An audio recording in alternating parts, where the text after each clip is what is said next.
What's up YouTube, welcome back to our channel. Today another exciting deck profile from D-BT12, this time for Magnolia. Magnolia got a new form in the latest set and it really changed the way the deck plays. It's still a multi-attack deck with back row attacking, but it has a lot of tools now to be really aggressive and has good early turns. And so I'm excited to show you this version of the deck, but I want to make a bit of a note that once we get the promo that allows us to countercharge during the main phase, this build will probably change. Because I've decided to go for a very aggressive build with a lot of early game, and the idea being you try to pressure your opponent as much as possible so that once you go into Magnolia Masque, you can try to finish the game on that first grade 3 turn. But this is obviously not the only way to build the deck. So I hope you're excited to see what I have got in store for you, but let's get into the right line. This is probably already the first thing that some people are not gonna like about this build, but I'm using the Rora right line. And what does that mean? You get 2 plant tokens to put on early pressure, but I also run another card in this deck, which you might have heard of, which is Yolanda. And so she's probably the main reason to be running this right line in this deck. She allows us to do a lot more pressure on the early turns, and she refunds the tokens into a draw. So the right line actually pluses us 2 if we commit this to the field. And so it kind of synergizes with this idea of wanting to push really hard. So for those who don't know what the right line does, when you write the grade 1 on top of the grade 0, you get 1 plant token behind your vanguard. And then once you write into the grade 2, you can kill off the plant token to call 2 plant tokens. And so you can make a column of plant tokens, which then swings for 10k. So Yolanda comes in that she can be booster behind vanguard, or she can make a separate column. And when she boosts, she can kill off the plant tokens, give herself +10, and draw you a card. We'll get into the rest of the grade 1s later, because they also kind of synergize with Yolanda. But so, this right line for Magnolia feels like it makes a little more sense, I guess, than the original right line. I think maybe once we get a more solidified build with the new promo, we might just shift to a very different right line, because there are a couple of cards you could run in the grades 2 and the grade 1 slot, which are also interesting. But I don't think we'll ever actually run Magnolia's original right line because it's really outdated and has a lot of RNG to it. I don't think I have to go over base Magnolia's effect because we're never using it in this deck unless we brick, but even then I don't think you want to commit the CB to it because this deck has a lot of CB it wants to use on its rearguard skills. So this allows you, when you attack, to counterblast 1, choose one of your rearguards. It gets +5k and can attack from the back row. And if you persona write, the entire back row gets that ability. Since we're not running persona write copies of this card, we're never persona writing itself, so at most you can get more attack from it, but even then, I don't think we really ever want to do this if we have the possibility to go into different things. Obviously we have to run it because it's a Magnolia Masque deck, and to explain what Magnolia Masque does, let's put him on the table. Actually don't know its gender. Does the cat have a gender? So, Magnolia Masque says this can only be ridden from a grade 3 Magnolia, so that's why we run base Magnolia in the right deck. And then during your turn, all of your rearguards on Dragon Tree markers can attack from the back row and get +10. So this immediately gets rid of the costs it had on the base Magnolia and actually buffs the power they gain from its effect. Now Dragon Tree markers, if you haven't really played a lot of Vanguard lately, this might be a new mechanic to you. These are markers we get from certain rearguard skills, kind of like we had force markers in V. And so you can put them on a circle whenever you're allowed to get a Dragon Tree marker. So I'll go over the cards that give you Dragon Tree markers later. And they say that if you're on a Masque unit or a Dragon Tree unit, which is the boss monster from this mechanic, I suppose, but like all of these units are Masque units, so they count for the requirement as well. The unit on that circle gets +5. You can't stack the Dragon Tree markers, they have to go to individual circles. In theory, you could have a full field all with Dragon Tree markers boosting it. And then every card gets +5 from the Dragon Tree marker and +10 from the Magnolia. So they would get +15, which is more than an actual persona write would do. And we can still persona write if we write Magnolia on top of itself. So this allows us to do a lot of power, a lot of pressure, even on our first grade 3 turn, because the cards that are on the circles immediately get the +15. And you'll see when we go over the combo later that can mean that you already have swings that are too big for your opponent to guard, even on that first grade 3 turn. going first, because you don't really need the persona right to put on all of the pressure. Its second skill is interesting but less useful. You can remove a copy of Magnolia from hand, soul, or drop. And this unit gets the ability when your rearguard attacks a vanguard from the back row, choose one of your opponent's rearguards and retire it. So theoretically this could be really good. The issue is that a lot of decks are kind of prepared for retire matchups and are using cards that mirage themselves, so they go away from the field and refund themselves for draws, for effects. And so most people don't seem to have that big of a field, so you don't really see a lot of retirable targets. But still, it's cool that it has the ability to retire, because obviously that's always a good thing to have. In many matchups there are going to be cards you just want to get rid of, and definitely in this matchup intercepts are something you just don't like, because they could stop some of your smaller swings, and if you could get rid of the rear guards first in the front row, then those smaller pokes will become a lot more potent. So that's it for Magnolia Masque himself. I'll put him on top here because he is obviously the star of the deck. Everything else is built around him.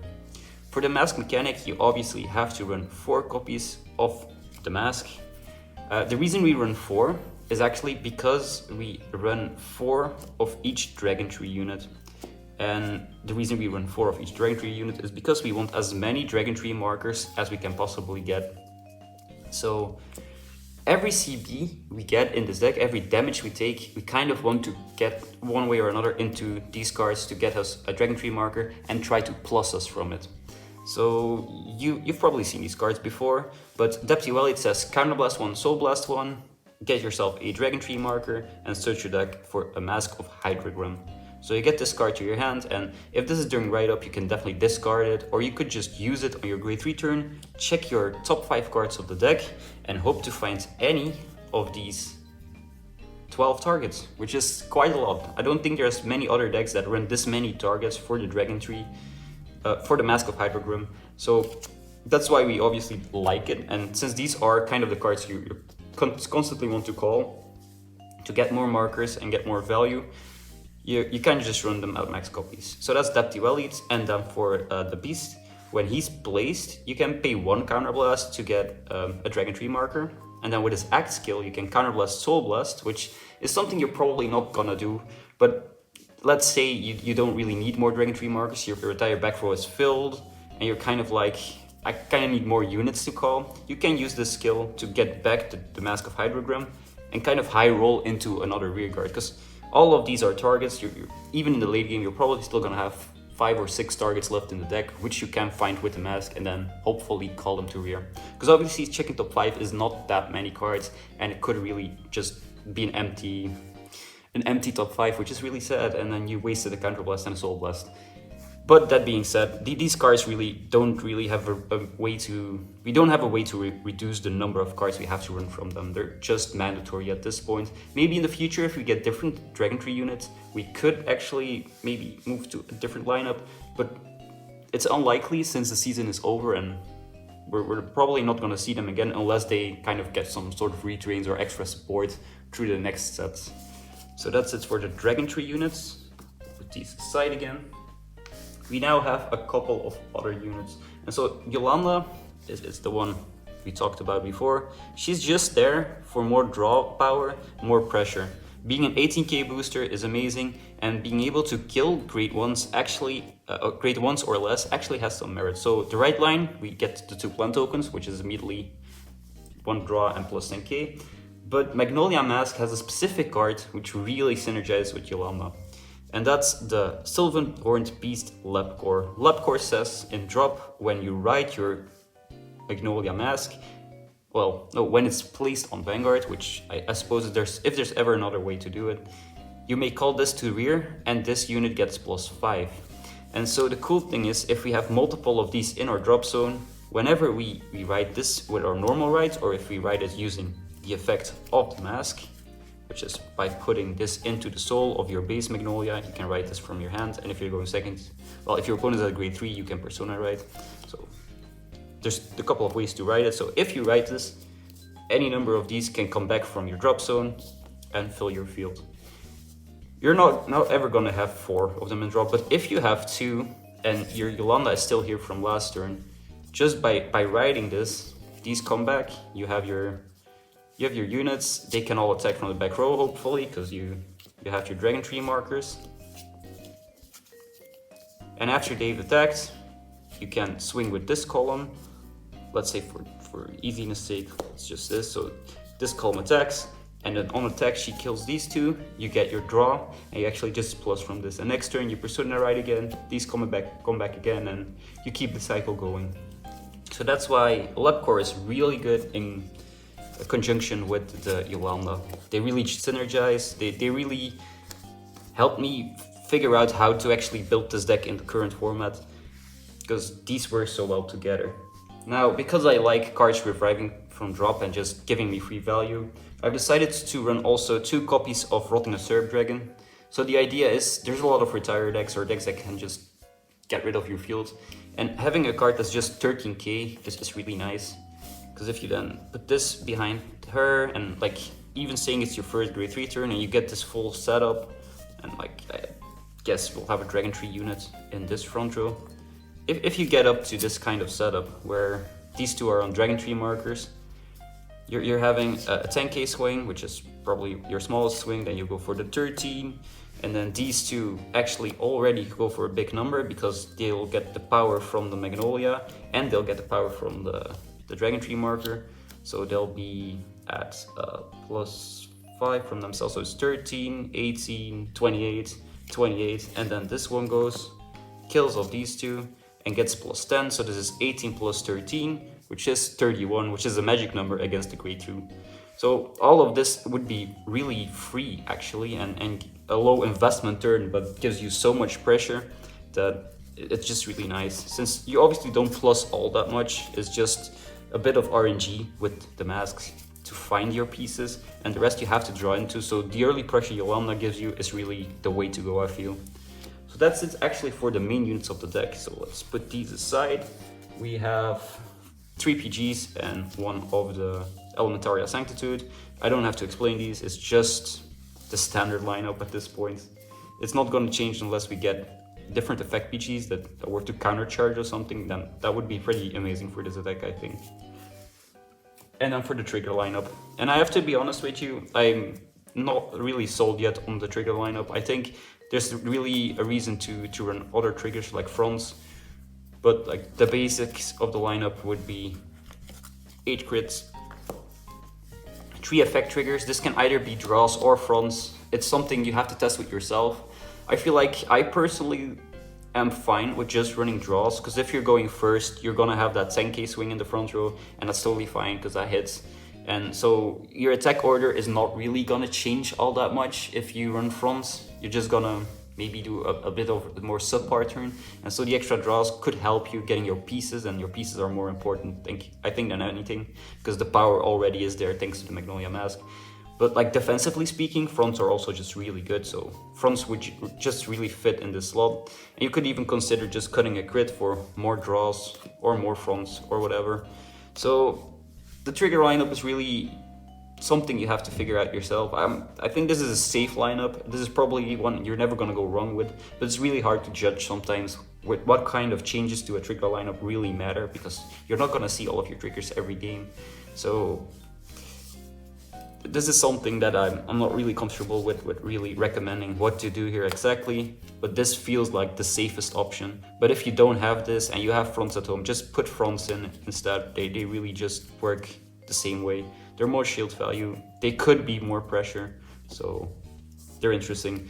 And obviously I'm a really big fan of the Stoichia Overtrigger, because obviously it's a heal, it's a draw, it's a crit, it's a front, it does everything.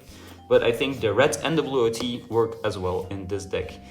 Blue OT could really just give you the shield value back that you need, because if this is in your drop, this is probably something you really want to add back. And we have a lot of discard targets for PGs, like all of the left cores can be discarded, and the Rotting the Serbs can be discarded, and really just are not a minus to your hand because they're just going to come back. So if you run the blue OT, you can be more aggressive with your PGs and like kind of hope you check it and return a PG to your hand. And if you run the red OT, you just get a lot of value as well, because your swings are already really big and they can attack from the back row, so you could really get more attacks out of it, which is really nice. But obviously just getting a crit is kind of the same. I guess if your opponent doesn't have a PG, they're dead, and well, that's just nice. If you check this early, your opponent's gonna be a lot of damage, and that's just gonna really push the game in your favor so hard. So that's it for trigger lineup. I feel like there's just a few things I can show you combo wise. So we talked about this already, but I think it's really something that's interesting. So you wrote into this, you get this column, and then obviously we'll just take our first damage depending on if we have this card in our hand. So if we have Depth Duality in hand and we know that we're okay with using it, you can totally take the first TB.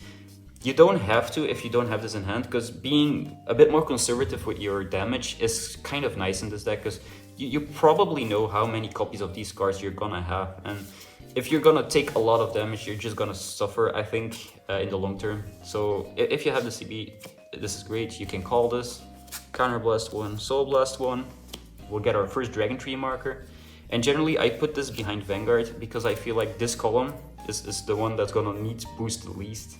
Because you're just gonna have your Twin Drive anyway, so Twin Drive could be really scary, and this is gonna be one of your earlier swings.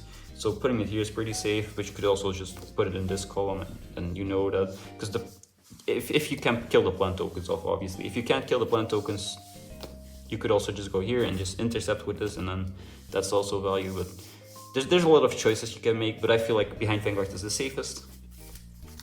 And then for our last card we really want to have at this stage of the game is Yolanda. And so then our attack order becomes pretty simple. We go 10 with 1 drive. We'll do our drive check, and I guess we just check Magnolia Masque. And then we go with this column, killing off the plant tokens. That would give us a draw. And then she gets +10, meaning that this column is actually 28. And so as you see, the Vanguard swing is pretty small, it's 10k, but if your opponent decides to guard this with like 15k sheet deals, there's no pass. If this was a trigger, you put everything on this one, and this column becomes 38, and let's say this was a crit or something, that just means that your opponent is taking a heck ton of damage. Like, it's just such a powerful column thanks to this booster. And if you're going for lower commitment, if you don't have this, you just put this behind Vanguard, and then your Vanguard swing is practically unguardable, and you still got the value from the right lane. So that's it for that turn 2. We'll assume that this would die and then stand again. And now obviously we have to hope that we have these kind of cards in our hand. It's a lot harder to do in real games, obviously, because now I'm just grabbing the perfect hand. We're just going with it, but let's say we manage to get one of these into drop and one of these into drop too. And then we've discarded, let's say, we had to discard a trigger, something like this. And we'll take one more CP. So we've discarded for the right deck, and so we write into Magnolia. And then because we actually already write into Magnolia, this effect already triggers, so we could actually already revive this. And then we can actually activate the Mask of Hydrogram, check our top 5, and if we don't really have any of these yet, we can totally hope to find them, because that's one of the ways you actually get Magnolia in your hand. But then, well, if we're lucky, we find another rearguard, and then this goes to drop. We then can activate this effect to write into our Magnolia Masque. If we're going first, we're not getting Persona right. If we are going first, if we're going second, we do get Persona right, and that actually really helps fill out the numbers. But let's say we're going first, then now our lab core revives, so we put it on the circle. By its own effect, it gets +5. By the effect of our Vanguard, it gets +10. And then by the effect of the Dragon Tree marker, it gets another +5. So all of these actually end up being a +2, right? So it's a 28k now.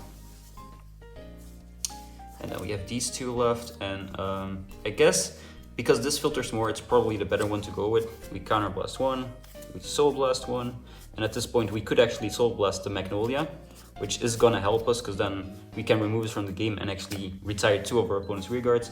If we're going first, it's unlikely that they will have 2 rearguards already, but it could be interesting. And if we had more CB, we could actually make a 3rd marker, but this is actually totally fine, because if we call this here, it also gets +15. 10 from the Magnolia Masque, and 5 from the Dragon Tree marker. And so now we have a pretty cool setup here that's really gonna pressure our opponents. And if they have intercepts, we probably want to go with this first. If they don't, we can go 10k. Then we'll go 13k, we'll do our twin drive. And let's say we're a bit lucky, we'll have one trigger and one empty unit, like this. Then we can put 10k on, since this is already swinging for 23, it actually swings over one defensive. This is 28, swings over defensive, and this is gonna be 31, so that also swings over defensive. So it's totally fine wherever you put it. Probably just gonna go here, because then the attack order can proceed as it should. So let's go here, we'll go here with this one. So this is 15 plus 8 is 23. And then if we remove this from the game, we can now also retire one of our opponent's rearguards. We'll go with this one. This would be 28, but because we checked the trigger, 38. And again, we would kill one of our opponent's rearguards. And then this column swings, and the effect of Yolanda activates, killing off both of the great ones we have here, causing her to get plus 10, and this column becomes 31. And so those were really cool numbers, because we went 10k, 13k, 23k, 28k, or 38 because the trigger, and then 31. So all of the last 3 swings actually swing over defensive, which is really rough for your opponent to deal with. So yeah, I think this deck really has potential. The issue is mainly to get into your pieces, because you're really combo reliant, and that's why the cards like Rotting Usurp and Labcore are so important, because they really refund you resources. But the issue is that you have to see them first to really get the value from. So any of these in your hand can be discarded. Obviously, if you have Yolanda on the field, you can totally just call these, and they'll not get the plus 5 from being called from the drop, but they're still getting plus 15 of the Vanguard and the Dragon Tree marker. So they're 23 actually, and that's totally fine. They totally hit over defensive, they're good. And if your opponent just checks defensives on your first swings, you can totally just boost with them as well, because they don't lose the ability to boost. If this attack would not hit, you can just boost, and it becomes 10 plus 23 or 28.